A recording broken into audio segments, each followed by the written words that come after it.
안녕하십니까, 박승현 교수입니다.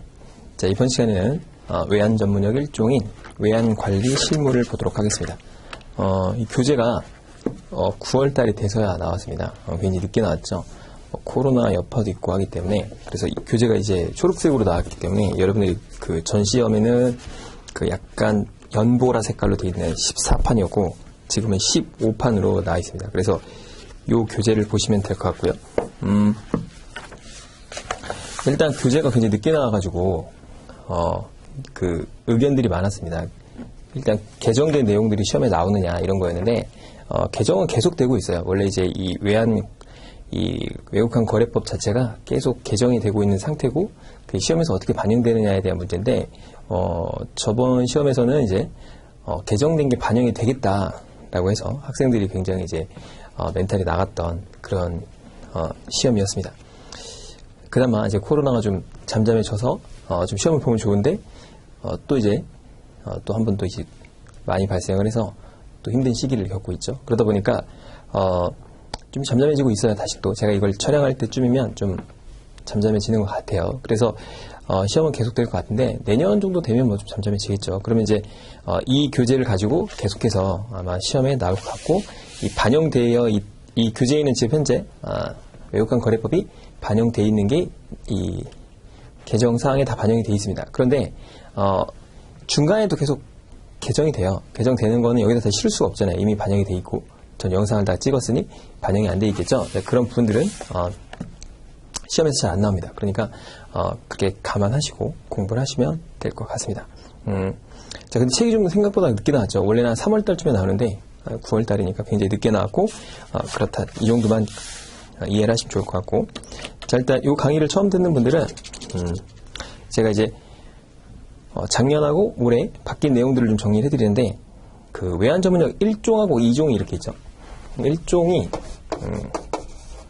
외국환 거래법 관련된 건데 이제 이 외환 관리 실무가 1과목이죠. 1과목이 있고 2과목 3과목으로 이루어져 있겠죠. 그러니까 요약지만 보시는 분들은 책이 3권인지를 몰라요. 그래서 3권이 있다 이렇게 이해하시면 되고, 외환 관리 실무고요. 여기가 그다음에 외국환 거래 실무라고 하는 2권이 있어요. 외국환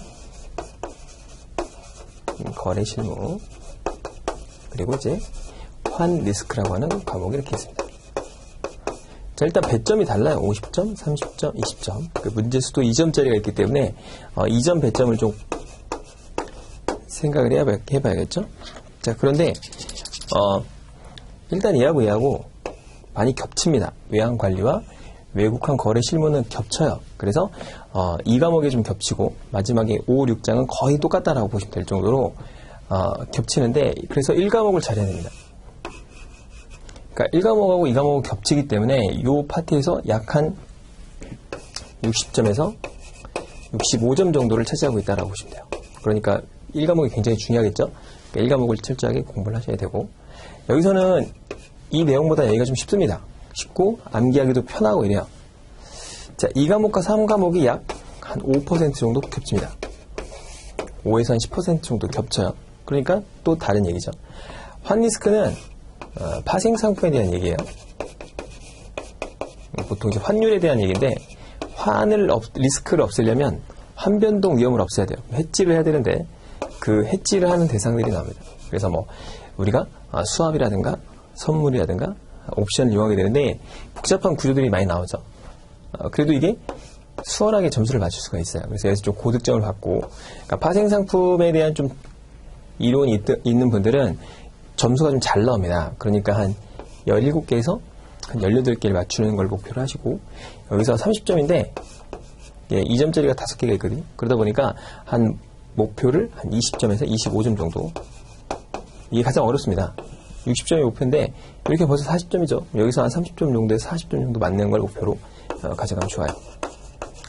그런데 공부 양은 압도적으로 1권이 많아야 됩니다. 그런데 1권이 그 1과목이 좀 지저분하죠. 내용들이 좀 어려워요. 복잡하기도 하고 도대체 무슨 소리인지 모르기도 하고, 물론 당연히 금융권에 근무하시는 분들 중에서도 은행에 계신 분들은 개인 쪽에 계신 분들은 특히 1과목을 좀 잘 압니다. 왜냐면 이제 회사에서도 배우기도 하고 그 다음에 이제 회사 내부에서도 가르쳐주기도 하고 업무를 처리하고 있기 때문에 모를 수가 없죠. 업무를 하다 보니까 알 수밖에 없는데 그게 아닌 대학생분들이나 이런 분들은 굉장히 생경할 거예요. 도대체 이게 뭔 소리냐. 뜬구름 잡기예요. 이게 무슨 얘기인지 절대 알 수가 없는 내용들이 설명이 되어 있습니다. 그러니까 조항을 보고서 이걸 파악하는 건 거의 신의 영역에 가까운 그런 내용들도 있기 때문에 여러분들이 제 강의를 들으시고 따라오시면 되고 이게 쓸데없는 내용이 많습니다. 그러니까 우리가 실무적으로나 뭐 이론적으로나 그렇게 중요하지 않은 것들이 굉장히 많아요. 그래서 그런 것들은 다 배제하고 시험에 나오는 분야만 딱 찍어서 강의를 할 겁니다. 왜냐면 굳이 알 필요가 없는 거예요. 그러니까 읽어서도 크게 의미가 없고 그 다음에 여러분이 전혀 생활에 도움이 안 됩니다. 그래서 쓰지도 않고 그 다음에 은행 업무를 하면서도 거의 쓸 일이 없는 것들이 태반입니다. 그래서 시험에 나오는 것 더하기 실무에 적용되는 것을 중심으로 볼 겁니다. 그럼 그렇게 하면은 50점을 맞을 수 있느냐? 50점은 못 맞죠. 당연히 50점을 맞을 수는 없고 한 40점에서 45점, 30점에서 40점 정도를 맞을 수 있는 그 정도를 알려드립니다. 물론 여러분이 50점 맞으려고 공부할 수 있어요. 근데 이거를 정말 열심히 파고들어서 한 달 정도 공부를 하신다고 해서 50점 나오냐? 그렇지 않습니다. 안 나와요. 왜냐하면 이 내용이 너무나 방대하기 때문에 그 방대한 내용을 압축시킨 거예요. 그러니까 여러분들이 다 맞출 수는 없습니다. 그렇기 때문에 목표를 40점 정도 잡고 공부를 하시면 충분히 합격을 할 수 있는 시험입니다. 자, 이렇게 보시면 되니까 1과목이 너무나 중요하다라는 거겠죠. 자, 외환관리죠. 외환관리 어떻게 하냐? 법적으로 합니다. 법으로 정해서 하는데 그게 외국환 거래법입니다. 자, 2장으로 한번 가봅시다. 외국환 거래법이라고 써있죠. 그렇죠? 그러니까 이제 이 뒤에 가시면 법령 체계가 나와요. 그래서 5페이지로 잠깐 가보면 기본 법규가 있습니다. 기본 법규를 보면 거기 나오죠. 외국환 거래법이 이제 법이고 시행령도 법이죠. 그래서 외국환 거래법 시행령, 그다음에 외국환 거래 규정, 그다음에 그 기타에 보면 외국환 거래 업무 취급 세칙 및 절차, 그다음에 외국환 거래 업무 취급 지침 뭐 이렇게 많이 있죠. 이 5개를 사실은 다 봐야 됩니다. 그래서 우리 시험은 외국환 거래법만 나와 있어요, 현재 여기가. 그런데 현실적으로는 이 외국환 거래법만 공부해서는 안 되고 거래법 시행령, 거래 규정, 그다음에 취급 세칙, 그리고 업무 취급 지침을 다 봐야 됩니다. 그러니까 이 맨 밑에 있는 외국환 은행에 있는 업무 취급 지침은 뭐냐면 자, 은행에서 너네들이 업무를 할 때 이렇게 지킬 것들이야 라고 하는 거기 때문에 굉장히 디테일한 내용들이 나와 있고요. 이 외국환 거래법은 우리 헌법 보면 엄청나게 두리뭉실하죠. 이걸 가지고 막 서로 다툼이 있고 막 그러잖아요. 그런 거랑 좀 비슷합니다. 그렇기 때문에 이 조항만 봐서는 알 수가 없는 내용을 설명을 꼭 들어야 하는 거죠. 그래서 이런 것들이 좀 섞여서 들어오기 때문에 여러분들이 이제 헷갈려하고 어렵다. 그리고 어떤 사물을 볼 때 이렇게 둥그스름한 3D 형태의 사물은 우리가 인간이 이렇게 한 번에서 볼 수는 없죠. 뭔가 돌려가면서 보거나 위에서 보거나 밑에서 보거나 해서 전체적인 구조를 파악할 수 있는 거지 정면을 딱 보고서 그 사물은 이렇게 생겼어라고 파악할 수가 없는 것처럼 이 외국환 거래법도 이쪽에서 보고 이쪽에서 보고 이쪽에서 보고 이쪽에서 보고 이렇게 한 번씩 보는 경향들이 있어요. 그래서 그런 걸 별도로 장으로 구분해 가지고 머리 떨어뜨려서 넣다 보니까 이 조합이 안 돼요. 그래서 그 조합을 하는 과정을 좀 설명을 드리도록 하죠. 자, 2페이지로 가서 3번에 봅시다. 세 번째 줄에 보면 지급과 영수래요. 그러니까 지급은 나가는 거고 영수는 받는 겁니다. 자, 일단 우리나라는 외국환, 여기서 이제 주로 달러에 대해서 얘기를 할 거예요. 뭐 달러도 있고 유로도 있고 엔화도 있고 외국 돈을 말하죠. 그럼 이 외국 돈이 들어가고 나가는 건데 자, 우리나라를 기준으로 해서 우리나라는 들어오면 감사한 거죠. 우리나라는 아직도 외환 보유국 중에서도 좀 많이 보여있죠. 그래서 4,500억 달러 정도를 보유하고 있기 때문에 그래도 좀 안정적이긴 한데 세상에는 트라우마가 있어요. 트라우마. 한번 겪은 트라우마를 절대 잊지 못하고 가슴 속에 이렇게 묻고 있죠. 그래서 그런 사건이 나면은 항상 이렇게 걱정을 하고 나도 모르게 몸이 움츠러들고 그러잖아요. 제 동생이 이제 어렸을 때 개한테 잠깐 물렸어요. 어렸을 때 뭐 이렇게 조그마한 개가 와서 이렇게 살짝 물은 거예요. 뭐 이렇게 막 엄청나게 그런 거 아닌데 개를 정말 싫어합니다. 지금 나이가 40이 다 가는데도 개를 정말 싫어요. 조그마한 개도 막 가까이 오면 막 갑자기 몸을 막 움츠러들고 그래요. 이게 트라우마인데 우리나라는 그 IMF라는 엄청난 트라우마를 겪었죠. 그렇죠? 이 트라우마로 인해서 외환이 조금만 부족하면은 굉장히 몸을 움츠러들어요. 그래서 자, 외국환이라는 건 들어왔다. 이런 건 좋다 이거예요. 그런데 나가는 건 통제를 하죠. 철저하게 통제합니다. 나가는 게 지급이고 들어오는 게 영수예요. 그러니까 제도 자체들을 잘 보면 자, 영수는 엄청 풀어줍니다. 야, 들어오는 거 오케이 그래. 자, 들어와. 그런데 나가는 거는 엄청나게 제한을 하고 있는데 그나마 엄청 풀어준 겁니다, 이게. 그런데 이제 이 국내에 있는 외환 보유고가 이렇게 쭉 올라가는 속도가 높아지고 이 추세가 좋다 그러면 좀 많이 풀어주고요. 확 꺾이면 확 조입니다. 이게 언제였죠? 2008년도였죠. 2008년도 서브프라임 모기지 사태가 나면서 환율이 쫙 치솟으면서 외국환이 쭉 빠져나왔죠. 그러니까 어떤 일이 생긴 거예요? 규정들을 확 조였죠. 그때 이명박 정부 때 확 조입니다. 이렇게 제도들이 점차 바뀌어 나가요. 자, 그렇다. 자, 외국환이라고 하는데, 이제 우리나라는 무역을 해서 먹고 살아야 되니, 무역거래나 용역 서비스, 그 다음에 자본거래에 발생하는 채권, 채무, 이렇게 결제 수단으로 이용합니다. 그러니까, 일상적으로 거래를 할 때, 우리나라 사람들끼리만 거래하면, 뭐, 달러가 필요 없죠. 외국환이 필요 없는데, 해외하고 거래를 하니까, 외국환이 필요한 겁니다. 자, 그런데, 거래가 두 가지로 나눠져요. 경상거래와 자본거래라는 걸로 나눠집니다. 그러니까 자본거래는 한마디로 돈이 왔다 갔다 하는 거죠. 돈을 빌려주고, 받고, 투자하고, 뭐 채권을 발행하고 이런 거고요. 경상거래는 무역거래가 있고요. 무역외거래가 있습니다. 자, 이렇게. 무역거래는 한마디로 진짜 수출 수입이고요. 무역 외거래는 뭐 이런 거 할머니한테 뭐 이렇게 용돈을 보낸다거나 할머니가 저한테 미국에 있는 땅을 증여한다거나 뭐 이런 거 얼마나 좋겠습니까? 그런 것들 무역 외거래요. 그러니까 이제 요 네 가지로 구분이 되는데 일단 여기가 가장 어렵다. 돈 빌리고 돈 받고 이런 거는 외국 사람한테 뭐 1,000원 빌리려고 외국 사람한테 손을 벌리겠습니까? 그렇지는 않겠죠. 규모가 크기 때문에 굉장히 규모도 크고 거래의 어떤 형태가 어렵다. 그런데 시험에 잘 안 나옵니다. 경상거래가 주로 많이 나옵니다. 그러니까 비중으로 따지면 한 70대 30 정도 나온다라고 생각하시면 돼요.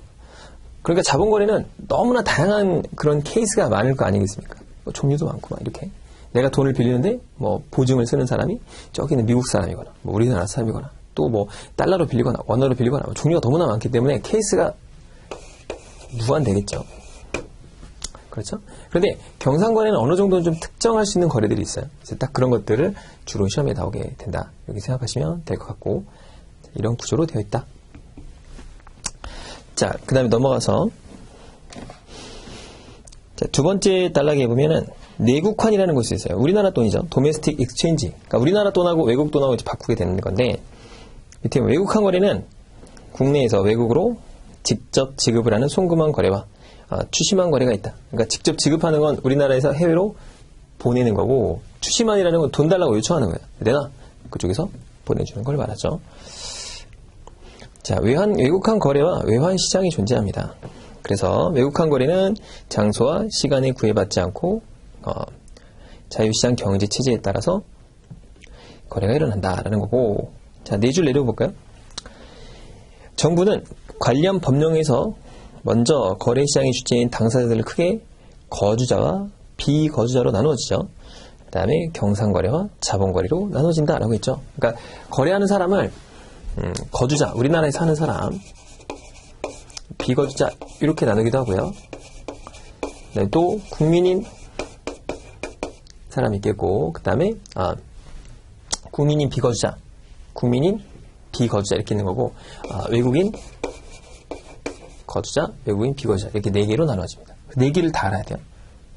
자, 그 다음에 좀 더 디테일하게 보면 이런 게 있어요. 송금이 있고요. 그 다음에 환전이 있어요. 그러니까 환전은 대외지급 수단의 대외 지급수단이라는 게 뭐 달러나 유로나 뭐 이런 화폐도 되고 뭐 지폐도 되고 종류가 나옵니다. 그런 것에 대한 휴대, 갖고 들어오는 거죠. 휴대 수출입을 말이에요. 좀 어렵게 얘기하면 그런 건데 한마디로 돈을 들고 왔다 갔다 하는 거예요.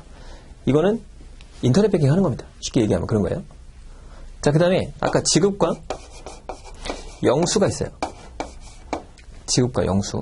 그러니까 이 조합이 이렇게 되겠죠. 거주자 국민이 송금을 지급하는 경우, 거주자 국민이 송금을 영수하는 경우, 비거주자 국민이 환전을 지급하는 경우, 이런 거 있겠죠. 그러니까 경우의 수가 총 16가지가 나와요. 16가지를 다 알아야 되느냐? 다 알아야죠. 그러니까 그걸 이제 구분해야 되니까 그걸 한 번에 쭉 내가 설명할 수 있으면 이 시험은 끝나는 겁니다. 그러니까 이 케이스가 이렇게 16가지인데 이걸 내가 자유롭게 예를 들어서 비거주자가 국민인 환전을 지급하는데 국민이 거주자에게 주는 경우 이런 거를 빨리 알면은 이거를 쉽게 이해할 수 있는데 되게 복잡하죠. 말로만 들어도 짜증이 나는데 이걸 말로 설명하려니까 쉽진 않겠죠. 자, 그래서 이런 구조가 돼 있다. 그래서 아까 말했던 요 4개를 판단하는 게 이 시험의 어떻게 보면 큰 줄기다라고 보시면 되고, 자, 일단 그러면 영수는 오케이. 지급에 대한 조건은 복잡하겠죠. 그렇겠죠. 자, 이 거래가 이제 다시 또 여기 나와 있는 경상과 자본거래의 종류가 어마어마하겠죠. 이 종류가 뭐 엄청납니다. 그걸 4개로 쭉 다 또 쪼개보면은 그 숫자는 거의 무한대에 가까울 수 있기 때문에 굉장히 복잡하기 때문에 이 큰 틀을 먼저 알고 뒤에 살을 붙이는 방식으로 가는 게 좋습니다. 자, 그래서 세분화했다는 거고, 자, 밑에 보면 2번을 보겠습니다. 내려가서 외국환 거래법의 목적과 특성, 여기서 시험에 잘 나오니까 별표를 하나 쳐놓읍시다. 자, 첫 번째 줄에 외국환 거래와 그 밖의 대외 거래의 자유를 보장, 거기서 별표. 시험에서 거래를 억제한다 또는 뭐 통제한다 이러면 틀린 거예요. 자유를 보장, 시장 기능 활성, 대외거래 원활화, 이게 시험에 나오는 거예요. 이 세 줄에서 시험에 나옵니다. 국제 수지 균형, 통화 가치 안정에 딱딱 끊어가지고 하나씩 보면 좋을 것 같아요. 자, 국민 경제의 건전한 발전에 이바지한다. 좋은 얘기죠. 정말 좋은 얘기인데 여기서 이제 막 이상하게 나오면 틀릴 확률이 높아요. 그러니까 딱 이거 항목으로만 보면 되고, 사지선다기 때문에 여기에서 좀 다른 내용이 나온다 그러면 틀린 거다라고 보시면 됩니다. 주로 이제 뭐 거래 억제라든가 통제라든가 뭐 이런 것들이 나옵니다. 자, 그래서 거기 별표를 치시고, 자, 넘어가면 이런 외국화는 기본적으로 통제를 어디서 하느냐? 기재부에서 합니다. 기재부. 가장 상단에 있는 기관이죠. 그러니까 상위 기관이에요, 기재부가. 그죠? 기재부 장관이 거의 중요한 역할을 하잖아요. 그런 것처럼 기재부가 그 상단이고요. 그 밑에 이제 뭐 금융위원회도 있겠고, 금융감독원도 있겠고, 한국은행도 있겠고, 그 다음에 우리가 이제 말하는 외국환은행, 그러니까 이건 시중은행입니다. 뭐 이런 게 있는데 모든 통제를 여기서 해요. 기재부가 한 가지는 아닐 거 아닙니까? 그러니까 다 위임을 하죠, 이렇게. 뭐 관세청, 뭐 국세청 이런 데다가 다 위임을 하는 구조입니다. 그런데 법 제정이라든가 이런 모든 건 다 윗단에서 통제하는 굉장히 중요한 역할이죠. 외국환이라는 건 우리나라에 있어서. 자, 제한을 필요한 최소의 범위에서 함으로써 외국환 거래나 대외 거래가 원활하도록 하고 있다. 그렇기 때문에 모든 기관들은 외국환 거래를 취급하는 기관을 우리가 외국환 업무 취급 기관이라고 그래요. 취급하는 기관이 뭐 은행도 있고 뭐 증권사도 있고 뭐 많겠죠. 모두가 다 기재부에다가 등록을 해야 됩니다. 그러니까 원래 원칙이. 그런데 이제 환전 영업자만 관세청인데 뒤에 나오긴 하는데 어쨌든간 기재부가 모든 걸 다 이 소관하더라. 자, 법률적 성격을 보겠습니다. 저것도 잘 나오는데 2-3번. 자, 성격상 강행법규입니다. 강행법규라는 게 뭐냐? 몰랐다고 해도 처벌을 받아요. 자, 이거는 외국환 거래법은 굉장히 강력한 법 중에 하나입니다. 외국환으로 장난치면 큰일 나죠. 그래서 규모가 좀만 높아도 이런 경제사범하고 달라요. 굉장히 처벌 강도가 강합니다. 징역도 살 수 있고요. 기본 벌금이 뭐 1억, 5억 이렇게 돼요. 거래 금액의 10%를 그냥 과태료를 때립니다. 내가 부동산을 샀는데 50억짜리 샀어요. 신고 안 했다고 10%를 떼갑니다. 5억을 내야 돼요. 5억을. 신고 한 번 안 했다고. 이 정도로 강력한 법입니다. 그러면 사람들이 이걸 모를 수 있겠죠? 외국환 거래법을 내가 몰라요. 몰랐는데 내가 이거 어떻게 지키라는 거냐? 상관없습니다. 무조건 처벌받습니다. 우리가 이런 경우 있잖아요. 형법이라는 게 강행법규죠. 내가 사람을 때렸어요. 이 사람이 크게 골절이 되거나 뭐 죽거나 했어요. 그래갖고 처벌하려고 했더니 나는 그런 법을 몰랐다. 사람 때려도 되는 줄 알았다. 그렇다고 처벌 안 받나요? 처벌 받죠. 마찬가지입니다. 이것도 몰랐다고 면피가 되거나 그렇지 않아요. 그게 강행법규죠. 거기다 별표. 단속 규정이 하나이기 때문에 법률 위반 시 법률 행위가 무효가 되는 것은 아니고 국가가 법률 행위의 단속을 목적으로 그것을 금지하거나 제한하는 것이므로 정해진 벌칙 적용만 있고 사법상의 효력에는 영향이 없는 특별법이며 절차법이다. 별표를 했는데 이런 거죠.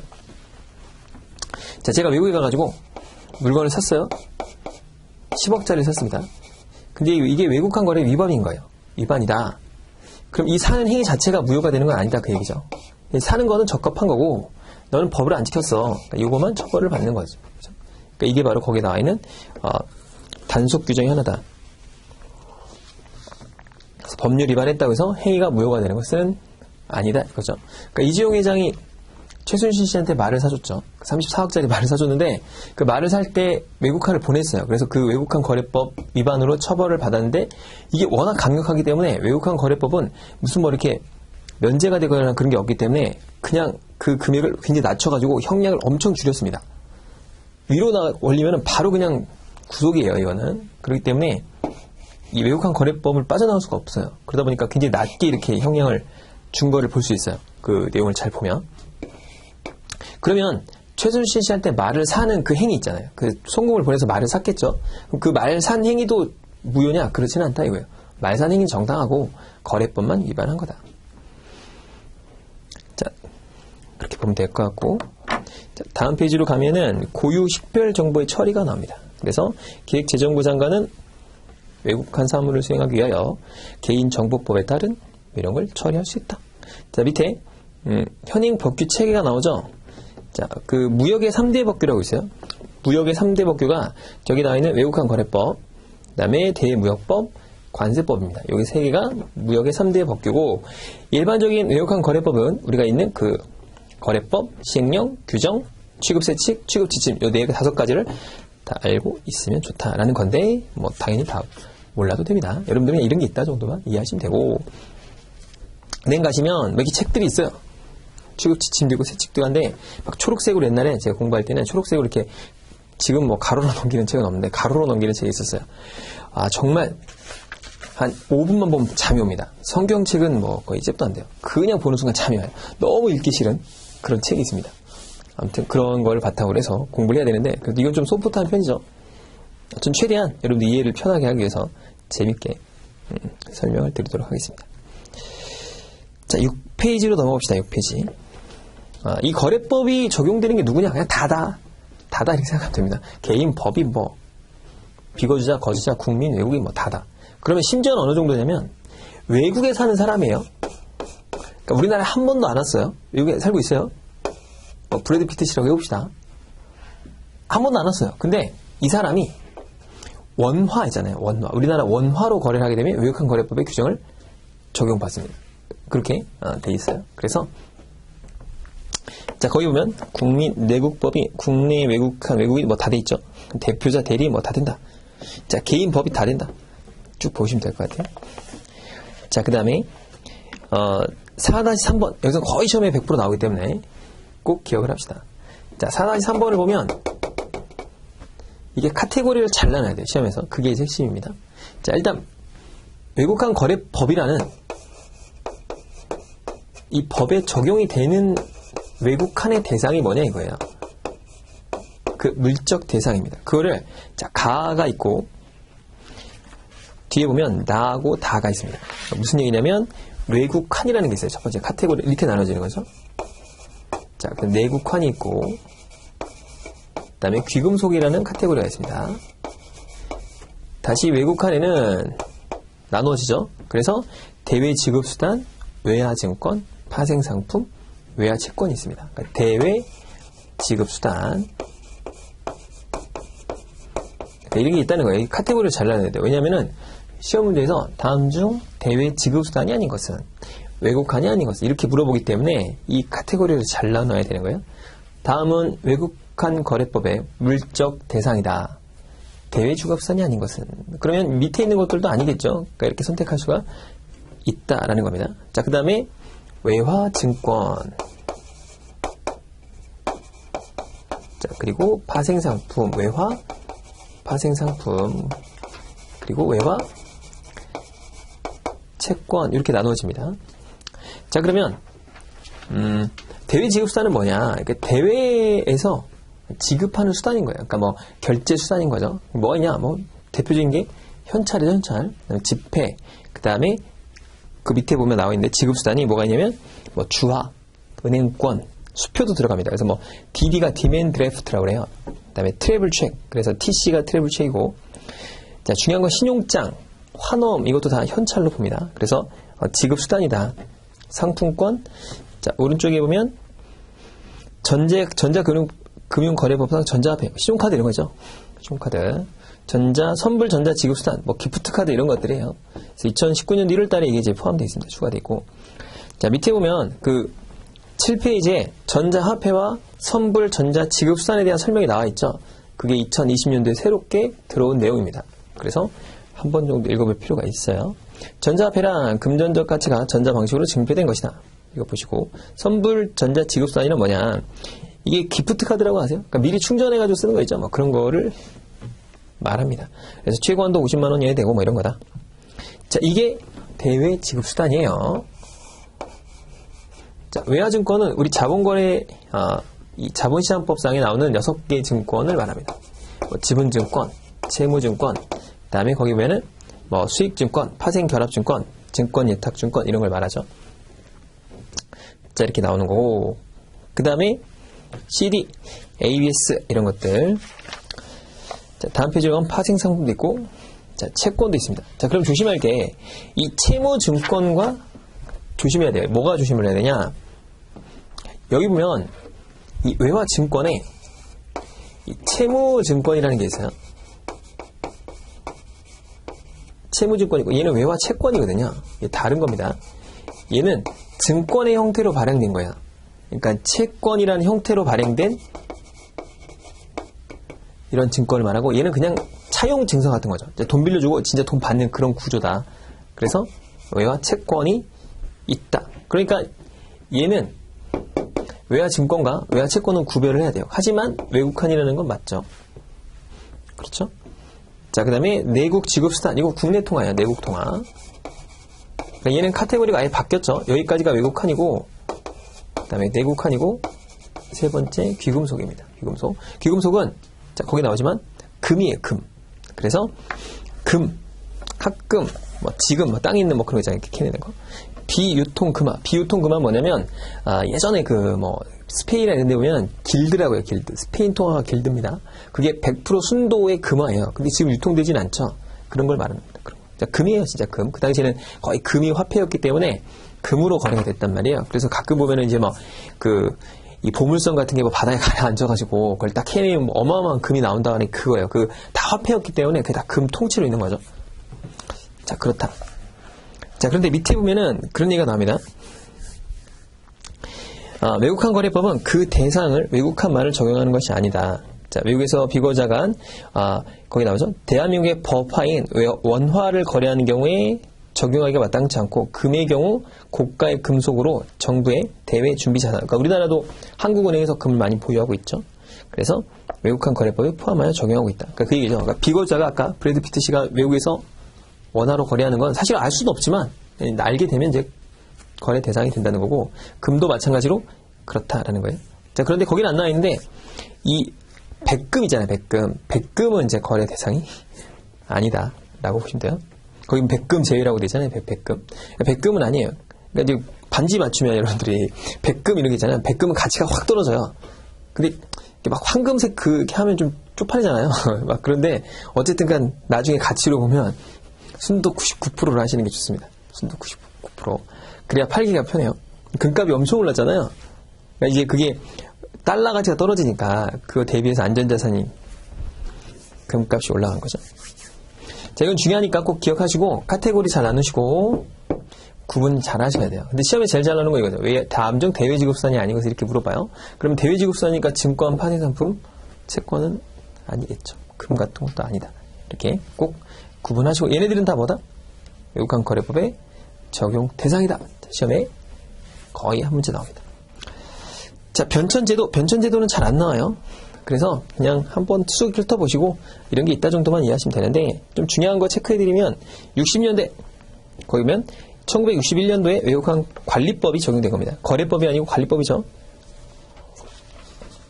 관리법이 뭡니까? 관리하겠다. 그러니까 절대 외부로 못 나가게 하겠다, 그런 얘기죠.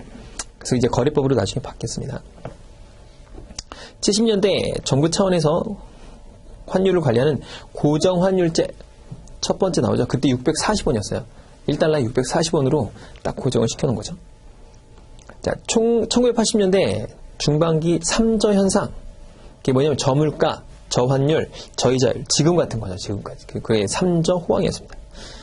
자, 그래서 두 번째 줄 내려면 경상거래 규제 완화. 그러니까 기업 규제부터 완화를 보통 해주기 시작하고, 그 다음에 이제 경상거래를 완화한 거죠. 자, 전환기 1996년도에 거기 보면은 그 예외, 네 번째 줄에 예외적인 네거티브. 그러니까 파지티브라는 게 뭐죠?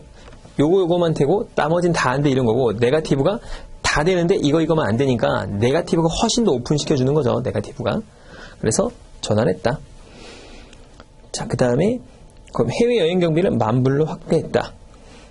그러니까 이제 그때부터 해외여행을 많이 나가게 된 겁니다. 자, 1966년도 이후에는 이제 뭐가 생겼냐? IMF가 팡 온 겁니다. 그래서 그 다음 페이지로 가면 1997년도에 경상거래 자유화, 자본거래도 상당한 부분 자유화를 추진했던데 IMF를 놓이면서 자율변동 환율제가 실시됐다. 그때부터 시장이 확 열린 거죠. 그래서 외국환 관리법을 폐지하고 마지막 줄에 외국환 거래법을 제정했다. 1998년도. 자, 1999년도 4월달 세 번째 줄 네거티브 시스템으로 100% 전환한 겁니다. 모든 규제를 철폐했어요.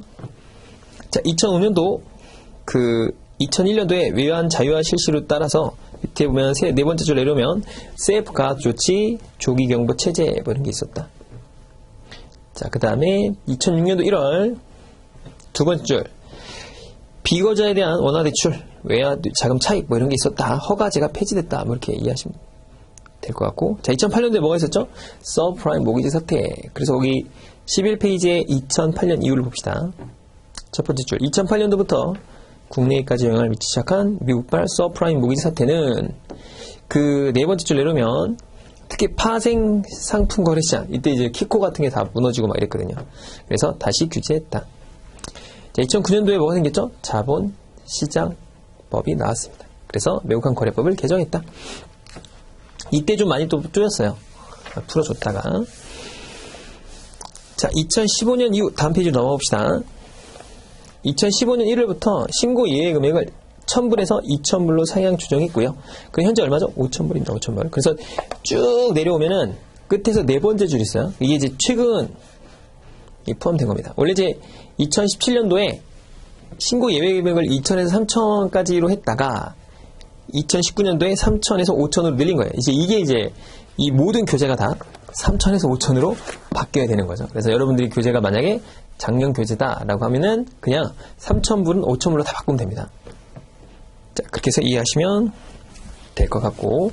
자, 그래서 밑에 보면은 그런 내용들이 나오는데 중요한 내용은 없습니다. 그래서 여기까지만 딱 이해하시면 될 것 같고, 이번 시간은 이게 가장 중요하다. 자, 이렇게 보고 다음 시간에는 외국환 관리 기간에 대해서 보도록 하죠. 수고 많으셨습니다.